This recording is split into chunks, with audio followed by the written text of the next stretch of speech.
আসসালামু আলাইকুম প্রিয় বন্ধুরা, দেশে এবং দেশের বাইরে থেকে যেখান থেকে ভিডিওটি দেখতেছেন, ইম্পর্টেন্ট এই ভিডিওতে আপনাদেরকে স্বাগতম। তিনটি পয়েন্টে আপনাদের মাঝে আজকে কথা বলবো। এক নম্বর হলো অল্প টাকায় বিদেশ কিভাবে সম্ভব, কিভাবে সরকার কাজ করলে অল্প টাকায় বিদেশ পাঠানো সম্ভব, এটার আজকে সমাধান দিয়ে দেব।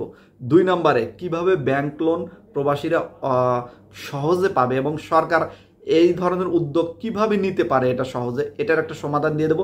তিন নম্বরে সবচেয়ে গুরুত্বপূর্ণ বিষয়, সেটা হলো বিদেশে যারা অবস্থান করতেছেন, যারা অবৈধভাবে অবস্থান করতেছেন, তাদেরকে বৈধ করার জন্য সিদ্ধান্ত নেয় এবং সরকার এটা কিভাবে বৈধ করতে পারবে এরকম একটা সিস্টেম আমি এখন আপনাদের সবার উদ্দেশ্যে বলে দেবো এবং সরকারের উদ্দেশ্যে বলে দেবো। প্রথমে 3 নম্বর পয়েন্ট দিয়ে শুরু করব। 3 নম্বর পয়েন্ট হলো অবৈধ প্রবাসীদের কিভাবে সরকার বৈধ করতে পারে। সম্মানিত ভিউয়ার্স, সরকার চাইলে অবৈধ প্রবাসীদের বৈধ করতে পারবে, এরকম সুযোগ আছে। কেন সুযোগ আছে? কারণ বাংলাদেশের যে দূতাবাসগুলো আছে, প্রত্যেকটা দেশে অবস্থান করতেন যে দূতাবাসগুলো, সেখান থেকে উদ্যোগ নিলে অবৈধ প্রবাসীদেরকে বৈধ করা যাবে। এটা সিস্টেম করতে হবে, মানে যে দেশের দূতাবাস অবস্থান করতেন, কেউ সৌদি আরব, কেউ কুয়েত, কেউ দুবাই, ওই দেশে যে দূতাবাস আছে, ওই দেশের দূতাবাসগুলো সরকার প্রধানের সাথে কথা বলবে বা এই দায়িত্বে যারা আছে তাদের সাথে কথা বলবে, মিউচুয়ালে আসবে। প্রয়োজনে শর্ত সাপেক্ষে হোক, সমস্যা নেই, শর্ত সাপেক্ষে হোক, প্রয়োজনে এত দিনের বা এত রিয়াল দিয়ে কাজ করা লাগবে, এরকম শর্ত দিক, কোনো সমস্যা নাই। অবৈধ প্রবাসীদেরকে বৈধ হওয়ার সুযোগ দিতে হবে এবং বৈধ হওয়ার সুযোগ দিতে হবে খুব সহজে। কোনো শর্ত চলবে না, এখানে কোনো শর্ত চলবে না যে এটা লাগবে, সেটা লাগবে, এটা লাগবে, এত কিছু প্রবাসীদের থাকে না।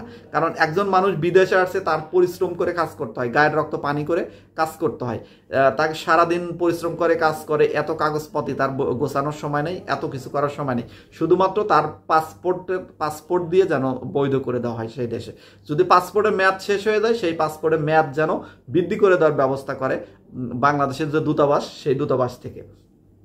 এরকমভাবে যদি উদ্যোগ নেয়, তাহলে কিন্তু অবৈধ প্রবাসীদেরকে বৈধ করা সম্ভব। ডক্টর ইউনূস সরকারকে অনুরোধ করবো, আপনি অবশ্যই বিষয়টি বিবেচনা করবেন এবং অবৈধ প্রবাসীদেরকে বৈধ করবেন, তাহলে দেশের জন্য ভালো কিছু হবে, সেটা হলো রেমিটেন্স বৃদ্ধি পাবে।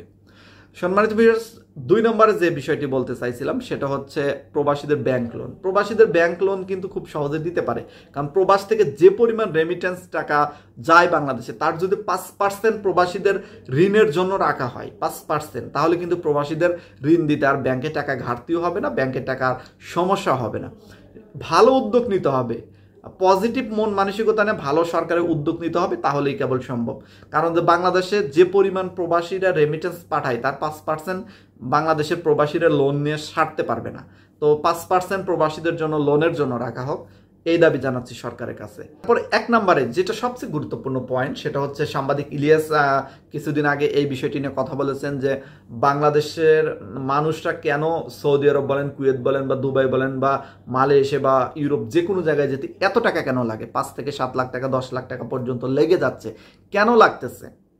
ইন্ডিয়া থেকে যেখানে 70 থেকে 80 হাজার, 1 লাখ টাকার ভিতরে সব দেশে যেতে পারতেছে, বাংলাদেশ থেকে কেন সম্ভব না? এটা করতে হবে সরকারের। খুবই জোর দিয়ে বলেছেন সাংবাদিক ইলিয়াসকে আমি ধন্যবাদ জানাবো এই বক্তব্যটি দেওয়ার জন্য। প্রবাসীদের পক্ষে আমি সরকারের কাছে অনুরোধ করব, এই বিষয়টি নিয়ে বিবেচনা করুন। এর আগেও নানান বিষয় নিয়ে আমি ভিডিও বানিয়েছিলাম, এই বিষয়গুলো নিয়ে কথা বলেছিলাম। সাংবাদিক ইলিয়াস যে বিষয়টি বলেছে, আমি এই কথাটিই বলেছিলাম সরকারের কাছে। আপনাদের মাধ্যমে আপনারা হাজার হাজার মানুষ শুনেছেন আমার কথাটি।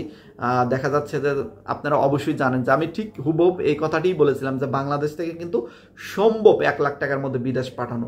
ইন্ডিয়া থেকে যদি সম্ভব হয়, কেন বাংলাদেশ থেকে সম্ভব হবে না? ইন্ডিয়ার সরকারের যতই আপনি সমালোচনা করেন, মোদি যতই খারাপ হোক, যাই হোক, তাদের দেশের মানুষের জন্য মোদি হলো আশীর্বাদ। তাদের দেশের মানুষের জন্য মোদি অত্যন্ত ভালো।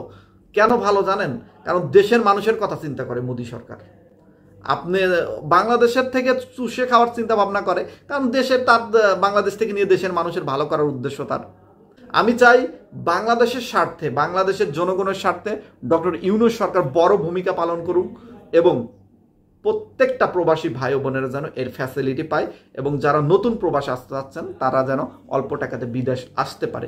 এই দাবি রেখে আজকের মতো এখানে ভিডিওটি শেষ করতেছেন। কারা কারা আমার সাথে একমত আছেন অবশ্যই কমেন্ট সেকশনে জানিয়ে যাবেন।